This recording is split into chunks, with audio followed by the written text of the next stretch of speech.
Nesses tempos em que tanto eu e a Maria Vitória, que é minha esposa, a gente tem algumas coisas, muitas coisas, não só eu e ela, mas eu creio que vocês também estão fazendo de casa, trabalhando à distância.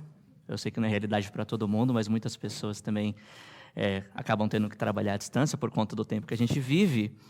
E é engraçado que eu tive, nesse tempo a mais que eu tive com a Maria, trabalhando ali juntos dia a dia e vendo ela havendo trabalhar, a gente passou por algumas coisas interessantes.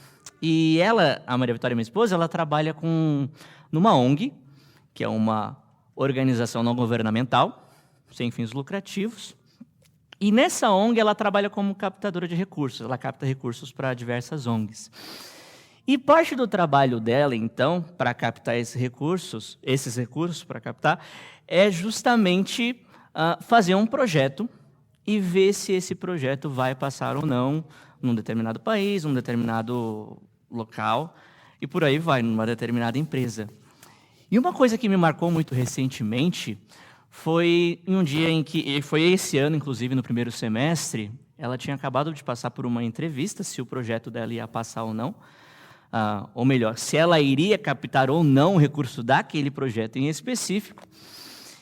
E eu estava escutando a reunião e o rapaz que estava entrevistando ela, ele falou uma coisa que me marcou muito. Ele falou: Maria Vitória, olha, eu te achei muito capacitada, eu gostei muito do seu perfil.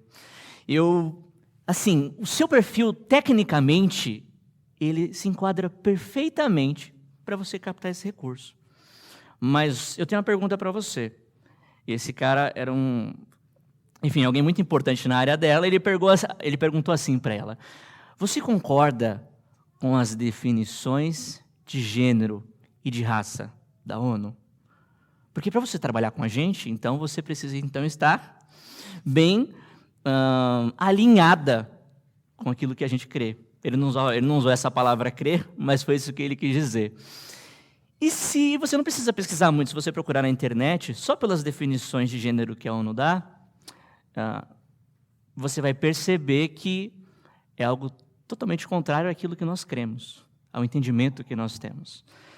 E naquele momento, a Maria Vitória, então, ela teve que responder, e respondendo, eles falaram que depois eles iriam, então, dar a resposta para ela, se ela iria passar ou não para a captação do recurso. E eu imagino que vocês devem estar pensando, então, no desfecho óbvio, que ela não foi chamada para trabalhar com essa captação em específica. E aquele foi um momento em que a gente sentou e começou a conversar. Inclusive, nós estávamos nos grupos familiares eu estava nos grupos familiares dando um estudo em 1 Pedro. Foi um momento em que que Deus deu para a gente se perguntar onde, de fato, a gente deposita a nossa esperança, onde, de fato, está aquilo que, de fato, nos alegra, onde a gente deposita a nossa confiança. E como muitas vezes, por conta daquilo que nós professamos e falamos e cremos, em sua grande maioria, ela tem, então, implicações diretas na nossa vida, em que muitas vezes, então, temos que abrir mão. No nosso caso, no caso ali foi o projeto, mas para você pode ser várias outras coisas. E eu quero que você abra a sua Bíblia na primeira carta de Pedro, no capítulo 1, dos versículos 6 a 9. Primeira carta de Pedro, capítulo 1, dos versículos 6 a 9. E a palavra de Deus diz assim, capítulo 1, 1 Pedro, 6 a 9. Nisso exultais, embora no presente, por breve tempo, se necessário, sejais contristados por várias provações, para que, uma vez confirmado o valor da vossa fé, muito mais preciosa do que o ouro perecível, mesmo apurado por fogo, redunde em louvor, glória e honra na revelação de Jesus Cristo, A quem não havendo visto, há mais, no qual, não vendo agora, mas crendo, exultais com alegria indizível e cheia de glória, obtendo o fim da vossa fé, a salvação da vossa alma. Oremos. Pai amado, graças te damos por este momento que temos aqui, disposição da tua palavra, e dá, ó Deus, com que, a despeito das limitações do teu pregador, ele seja fiel, ó Pai, e que somente aquilo que for teu encontre morada em nosso coração. Te pedimos isso, ó Deus, certo de que o Senhor nos ouve e pelos méritos do nosso Senhor Jesus Cristo. Amém. E eu comecei falando da Maria Vitória e desse contexto em que a gente teve que passar, até porque o contexto em que nós temos aqui de 1 Pedro é um contexto de perseguição. Mas quando a gente fala sobre perseguição, a primeira coisa que vem à nossa mente é coisas mais drásticas, né? Por exemplo, China, lugares em que você não pode nem sequer professar publicamente a sua fé. E uma das coisas que a gente tem que ter em mente, até para quando a gente fala sobre perseguição, para entender aqui o contexto da carta, é que ela, necessariamente, ela não... Para quando a gente fala de perseguição, ela não necessariamente é institucionalizada. Por que eu estou falando isso? Porque quando nós olhamos, então, para a época, para a primeira carta de Pedro, em quando ela foi escrita, a gente tem a data ali que é dos anos 60, depois de Cristo, uma data máxima de, no máximo, 68. E qual que é a diferença? Se você colocar para o final dos anos 60, você tem uma perseguição institucionalizada, de Roma. 65, Roma, o Nero acusa os cristãos de terem queimado Roma, e aí você tem uma perseguição maior e institucional, vamos dizer assim. Agora, se você colocar para essa data do contexto aqui de 1 Pedro, para o começo dos anos 60, você vai perceber, e eu creio que esse é o contexto aqui da carta, até também pelas próprias indicações que a carta de Pedro dá, a perseguição ela vem sempre individualizada, desde familiares, de contextos de trabalho.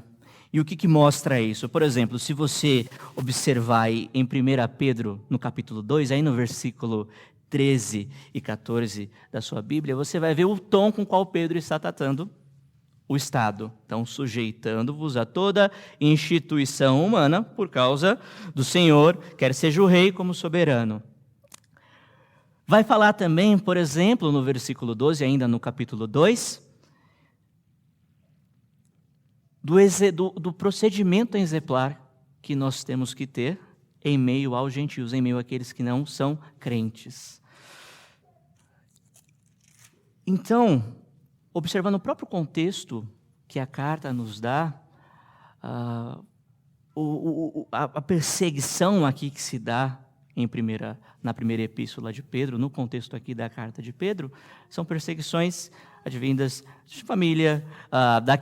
Pedro também fala, por exemplo, que você deve ser submisso ao seu Senhor, ainda que ele seja bom ou ruim, dando indicações de como que os cristãos, então, que é uma segunda geração de cristãos, eles devem viver. E tendo isso em mente, o texto bíblico ele começa exatamente falando, nisso exultais. E aqui nós temos o tema do nosso sermão, que é a presente alegria do cristão. E nisso exultais, embora no presente, por breve tempo, se necessário, sejais contristados por várias provações. E numa leitura rápida você pode olhar e falar, nisso que tem exatamente a ver com a salvação preparada para revelar-se no último tempo. É essa grande alegria que eu falei aqui para as crianças, que é de você de olhar lá para frente e já entender de que você é salvo. E exultais, quando você olha para essa palavra, a primeira coisa que talvez possa vir à sua cabeça é Jesus falando, exultai e regozijai-vos, pois grande é o vosso galardão nos céus. E o que Pedro está fazendo aqui, e porque tem esse S aqui no final da palavra, é o que ele está reconhecendo que está sendo cumprido aquilo que Jesus mandou. Exultai olha, se alegrem. O exultais, que é o que você tem aqui na sua Bíblia, é exatamente nisso vocês estão se alegrando. E nisso vocês se alegram nessa salvação, vocês já têm essa alegria, embora no presente, por breve tempo, sejais contristados por várias provações. E aqui nós temos o nosso primeiro ensino, alegrando-se na salvação diante das provações. Alegrando-se na salvação diante das provações. E essa alegria, essa exultação, ela é verdadeira, ainda que sejais contristados, ainda que você se entristeça. E parte do entendimento bíblico a respeito da tristeza, e também sobre a alegria, a gente não fala de, eu estou alegre, mas estou triste. O texto aqui nos mostra que nós ficamos tristes com as coisas que podem acontecer conosco e que acontecem quando nós temos que, de fato, abrir mão de inúmeras coisas para, então, sermos fiéis a Deus. Então, ainda que sejais entristecidos, ou seja, ainda que sejais contristados, nisso vocês se alegram. E essa tristeza, ela acontece exatamente naquele momento, no presente. É que aquele presente momento, para os cristãos do primeiro século, ela aconteceria também por breve tempo. E quando eu falo aqui de breve tempo, não é aquilo que eu lembro até quando meu pai, ou melhor, quando eu era pequeno, e meu pai, ele me pegava assim no colo, eu ralava muito o joelho igual toda criança, o pai me colocava no colo assim, e falava assim, olha lá, Daniel. Aí eu olhava, ele pegava e tirava rápido o band-aid, para a dor passar rápido. Não é necessariamente isso que o texto nos mostra. O por breve tempo aqui é quando comparado com a glória futura, com a salvação. Isso comparado com o que passamos aqui é breve. É breve. E ele se dá se necessário. Ainda que a gente se entristeça, se necessário. E o se necessário aqui, aproveitando que o presbítero Everton falou durante o culto, exatamente, a vida para nós, ela não é absurda. Não se trata de uma vida que é absurda, que ela é sem sentido. Eu até lembro eu gosto muito de, às vezes, olhar o que as pessoas têm lido. E eu vi recentemente, num dos sites famosos aí que tem de vendas, que o livro mais vendido, um best-seller, na área de probabilidade e estatística, chama O Andar do Bêbado. O Andar do Bêbado, já vi que tem gente que já leu, pelo jeito. E O Andar do Bêbado, o livro chama assim, e aí tem aquele subtítulo, Como o Acaso Determina as Nossas Vidas. E aí você vai olhar a descrição do livro, ele fala exatamente assim, esse aqui é um livro que o ajuda a conviver melhor com os fatores que não podemos controlar. E é claro que o que há em comum aqui é o reconhecimento que existem coisas, e aí basta a experiência do nosso dia a dia, que você vai ver que, obviamente, tem coisas da nossa vida que nós não conseguimos controlar. Só que não se trata de acaso, não se trata de uma vida absurda, se trata exatamente daquilo que o próprio Deus fala, lá no capítulo 4 de Pedro, no versículo 19. Por isso também, os que sofrem, segundo a vontade de Deus. Então, todo e qualquer sofrimento que venha daquilo que você crê, daquilo que você professa, não é por acaso, ele é segundo a vontade de Deus. E se dá também essa tristeza, ela se dá por várias provações. E várias provações aqui, a palavra é literalmente como se fosse multicolor, de várias cores. É uma das traduções que se usa em outros lugares da Bíblia, multicolor. E aí eu não tenho como não lembrar, por exemplo, da música do Estênio, que fala que a minha vida é uma obra de tapeçaria, tecida de cores alegres e vivas, que fazem contraste no meio das cores nubladas e tristes. Então, se você olha do avesso, nem imagina o desfecho, mas no fim das contas, tudo se encaixa, tudo coopera para o bem, tudo coopera para o meu bem. São essas várias provações, então, em que esses cristãos do primeiro século, eles estão passando.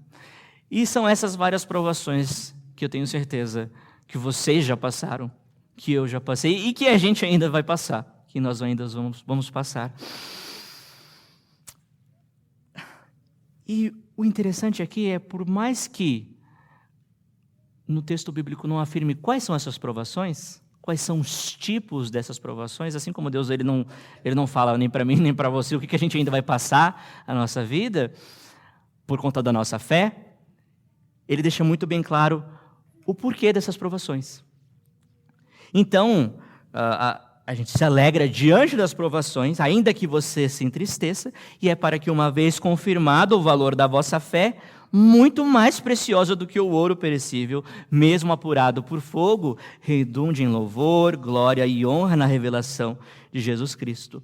Então, exatamente, as provações elas são para que a sua fé seja confirmada que é genuína, sem mistura, pura. Está falando de uma fé pura. E essa fé ela é comparada, então, com o ouro. É claro que o ouro, ao longo da própria história da civilização, você vai ver, e hoje mesmo é algo que tem imenso valor, mas mesmo aquilo que aos nossos olhos tem um grande valor, perece. Fala do ouro que ele é um ouro perecível. São duas partes dessa ilustração que Pedro nos traz, inspirado pelo Espírito Santo, que é esse ouro que perece, a sua fé, a fé que você tem no nosso Senhor Jesus Cristo, ela é mais valiosa do que qualquer coisa que você possa mensurar que você tem. As suas mãos, as suas vistas. E, ao mesmo tempo, mesmo aquele ouro que é apurado por fogo. E apurado por fogo, o ouro, quando ele é colocado em altas temperaturas, ele se torna mais o quê? Puro. E essa é a maneira da qual Deus opera com o seu povo, para torná-lo, inclusive, mais fiel, que é o coloca em altas temperaturas. No sentido em que há momentos, e houve momentos disso desde o começo da igreja, e não precisa, se você pensar, por exemplo, no próprio começo do século da era cristã, e isso já foi comentado aqui pelos nossos pastores em estudos, os cristãos eles eram acusados de serem canibais e incestuosos. Isso eram acusações que, obviamente, não competem à nossa fé. Da mesma maneira hoje. Existem acusações com relação à sua fé cristã, à nossa fé em Cristo Jesus, que vocês sabem que não tem nada a ver e que essas acusações, ainda assim, elas são feitas. Então,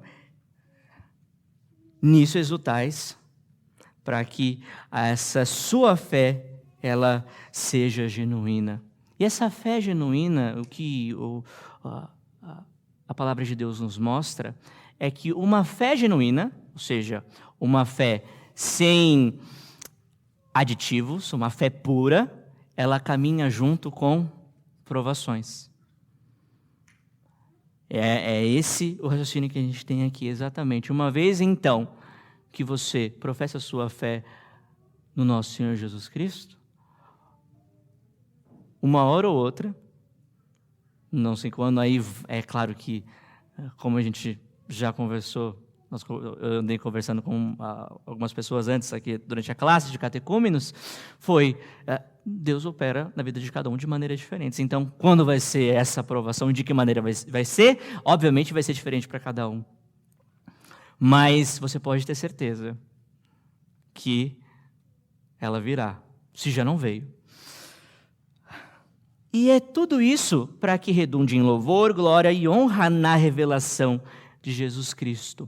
Talvez uma tradução que fica ainda mais claro é da Almeida Revista e Corrigida, que fala para que se ache em louvor e honra e glória na revelação de Jesus Cristo. E Isso aqui tem origem exatamente nas palavras de Jesus, quando ele vira e fala assim: quando o Filho do Homem vier, achará fé nesta terra?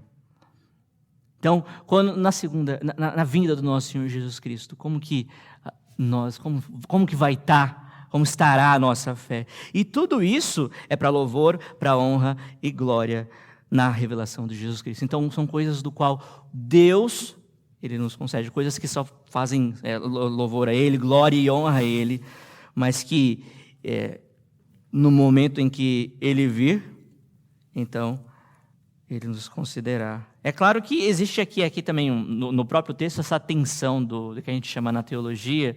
Você gosta um pouquinho de teologia, você já vai saber daquilo que a gente chama de já e ainda não. Então, ao mesmo tempo que nós já somos salvos, essa salvação do qual nós falamos, ela ainda não está o quê? Consumada. E eu lembrei, inclusive, nessa parte de uma música que um amigo me mostrou, num contexto em que era exatamente de provação, que é uma música chamada Mesmo Que Você Me Mate. A tradução literal seria essa.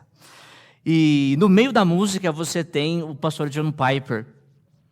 Eles colocaram um sermão, uma parte do sermão do John Piper, e ele fala exatamente assim, a respeito da nossa aflição e das provações. Não apenas é sua aflição momentânea, não apenas a sua aflição é leve em comparação com a eternidade e glória lá, mas tudo isso é cheio de significado. Cada milissegundo da sua dor, que venha da natureza caída ou do homem caído, cada milissegundo da sua miséria, no caminho da obediência, está produzindo uma glória peculiar que você terá por causa disso. Deus está fazendo algo. Não diga que isso é sem sentido. Não é. Deus está trabalhando por você para um eterno peso de glória. Portanto, não desanime e pegue essas verdades e dia após dia foque nelas. As pregue para você mesmo toda manhã, até que seu coração cante com confiança que você é uma nova criatura e de que é cuidado por Deus. É disso quando a gente fala a respeito, então, que o texto não fala, quando nós falamos, então, do louvor, da glória e da honra na revelação de Jesus. Então, olhando aqui para o nosso texto, para a palavra de Deus, além do nosso primeiro ensino, que é alegrando-se na salvação diante das provações, nós temos o segundo ensino, que é alegrando-se na salvação diante da consumação, dessa consumação da nossa fé. Então é na revelação de Jesus Cristo, e esse Jesus Cristo, a quem esses cristãos do primeiro século, Pedro fala, a quem não havendo visto, há mais, no qual, não vendo agora, mas crendo, exultais com alegria indizível e cheia de glória. E aqui não tem como não lembrar de Tomé. Tomé virando e falando, não, eu só acredito que Jesus Cristo ressuscitou se eu botar o dedo na ferida dele e vê-lo com os meus próprios olhos. Se eu tocar. E a resposta de Jesus é qual? Falou, Tomé, tu me viste, mas bem-aventurados os que não viram e creram. É disso que a Bíblia nos fala, desse nosso Senhor Jesus, do qual da mesma maneira nós estamos aqui, do mesmo jeito em que esses cristãos do primeiro século, que não viram Jesus, mas o amam. E o amais, esse amais é um amor que é constante, é um amor que nos dá a lembrança aqui, porque em contextos de perseguição, em contextos em que a nossa fé é aprovada, é justamente uma lembrança de fazer com que, então, nos lembremos de que o nosso Senhor Jesus Cristo, Ele é um Deus pessoal. É um Deus que se relaciona conosco. Não é um Deus que deu corda no mundo e deixou ao léu. Então, a quem não havendo visto há mais, e no qual não vendo agora, mas crendo. E lembra, quem crê em algo. Crer é você depositar, então, a sua confiança em algo. E a confiança na qual a gente deposita, em quem a gente deposita, é no nosso Senhor Jesus Cristo. É no fato de que todas as coisas que acontecem, por piores que sejam as provações da nossa fé, elas acontecem se necessário. Então, o que nós temos aqui é esse exultais com alegria indizível e cheia de glória. E lembra, duas coisas. Quando a gente fala de alegria, é natural, da nossa natureza, sempre assimilar estar alegre com situações específicas da nossa vida, que nem a gente conversou aqui com as crianças. E é claro também que é um entendimento de felicidade um pouco mais do século XVIII para cá, mais moderno. Enquanto que, mais uma vez, a alegria, esse exultais do qual a Bíblia nos fala, ela não depende de situação, ou seja, não depende do seu contexto, porque ela é dependente daquilo que Deus fez por nós, que é a salvação. Então, ainda que você não tenha visto Cristo agora, ainda que você não veja Cristo agora, nós nos alegramos na salvação diante da consumação. E o que a própria palavra de Deus aqui está fazendo é colocando uma moldura nessa tapeçaria. Pensa que a moldura é o exultais. Então você tem exultais lá no começo, exultais aqui no final, e ele está chamando a atenção para as provações. Então tem essa grande alegria na salvação, independente das provações que você passa na sua vida. E então, ainda que você não veja Cristo, exultais com alegria indizível, grande alegria. Lembra, o exultais aqui é essa alegria em que você, olhando para a salvação, é aquele deleite naquilo que ainda vai se realizar. Então você se deleita nisso e se alegra agora, com alegria. E aí é indizível, nem se eu quiser explicar, porque é indizível. Ou seja, é uma alegria tão singular que qualquer definição que eu possa tentar dar aqui nesse momento não adiantaria. E ela é cheia de glória. Essa ação, então, de estar cheios da glória do Senhor no momento em que formos salvos. E, por fim, obtendo o fim da vossa fé, a salvação da vossa alma. Obtendo aqui, o que a palavra de Deus está fazendo é exatamente explicando a origem do amor e da alegria desses cristãos. Do amor e da nossa alegria de agora. Exatamente, está explicando que é essa a salvação da vossa alma. Esse é o fim das provações. Esse é o porquê Deus ele nos deixa passar, e mais do que nos deixa, né? Ele faz com que nós passemos por momentos em que a nossa fé ela é confrontada, e uma vez confrontada, muitas vezes, muitas vezes temos que abrir mão de certas coisas, por causa daquilo que cremos. Então é para que você receba a sua salvação. Então, alegrando-se na salvação diante das provações e alegrando-se na salvação diante dessa consumação da fé. Abra sua Bíblia lá em 1 João, capítulo 3, versículo 2.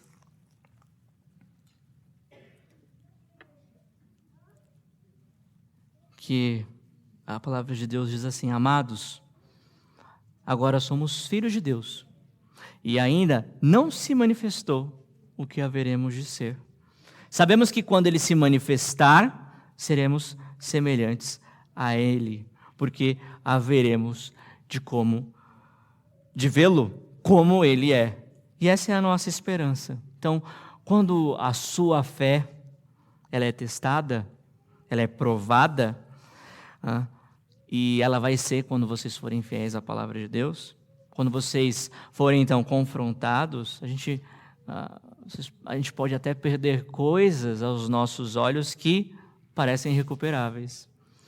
Mas de uma coisa nós podemos ter certeza, que então nós podemos nos alegrar na salvação e que essa alegria é algo que não depende das circunstâncias.